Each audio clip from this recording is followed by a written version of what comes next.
eigenvalue and eigenvectors.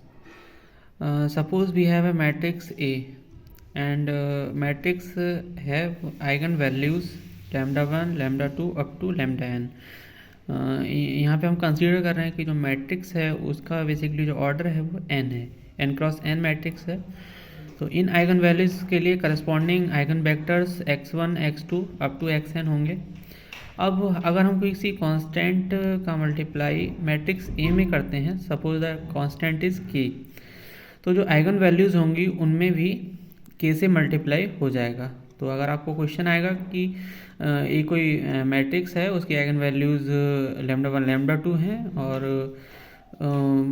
के ए की eigen values बताइए, तो सिंपली आपको आइगन वैल्यूज़ में के का मल्टीप्लाई कर देना है और आइगन वैल्यूज़ आपको मिल जाएंगी. आइगन वेक्टर सेम रहेंगे.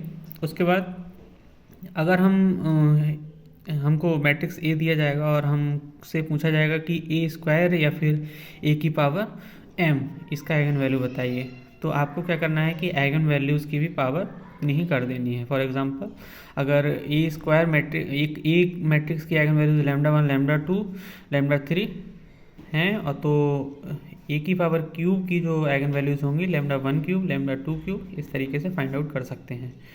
सेम अगर ए इन्वर्स की आइगन वैल्यू पूछे तो उसका जो आइगन वैल्यू है वो बेसिकली इन्वर्स हो जाएगा 1 अपॉन लैम्डा 1 1 अपॉन लैम्डा 2. अगर फंक्शन ऑफ ए की आइगन वैल्यूज़ पूछे तो फंक्शन ऑफ लैम्डा हो जाएगा. ओके, तो इस तरीके से हम लोग फाइंड आउट कर सकते हैं आइगन वैल्यूज़ को. इसके बाद बात करते हैं, जैसे एक एग्जांपल भी देखिए सिंपल सा दिया है. फॉर एग्जांपल हमारे पास एक फंक्शन है e to the power x. Okay, तो e to the power x है, तो आइगन वैल्यूज़ के केस में क्या हो जाएगा, e to the power lambda 1 lambda 2 lambda n, और यहाँ पे जो x है वो मैट्रिक्स है एक. ओके, और फिर हम इसको लिख सकते हैं, एक फॉर्मूला होता है सिंपल कि determinant of e to the power a where a is a matrix, it is equal to e to the power trace a. Okay, तो सिंपली ये बहुत इंपॉर्टेंट फार्मूला है, वेरियस एग्जाम्स में आता रहता है, इसको मेमोराइज करना कंपलसरी है. नेक्स्ट अगर हम देखेंगे तो एक और भी एग्जांपल यहाँ पे मैंने बता रखे हैं, आप उनको देख सकते हैं और ट्राई कर सकते हैं. Okay, thank you so much. इसके बाद में एक इम्पॉर्टेंट चीज़ और है, nature of matrix and nature of eigen values. यहाँ पे आप देख सकते हैं अगर रियल सिमेट्रिक मैट्रिक्स है या फिर हर्मिशियन मैट्रिक्स है, then eigen values are real. If the matrix is real इसको सिमेट्रिक एंड इसकी Hermitian matrix, then eigen values either zero और प्योरली इमेजिनरी. ऑर्थोगोनल मैट्रिक्स और यूनिटरी मैट्रिक्स की जो आइगन वैल्यूज रहती हैं वो 1 और -1 e to the power theta and e to the power minus theta theta रहती हैं, और मॉडुलस ऑफ आइगन वैल्यूज 1 होता है.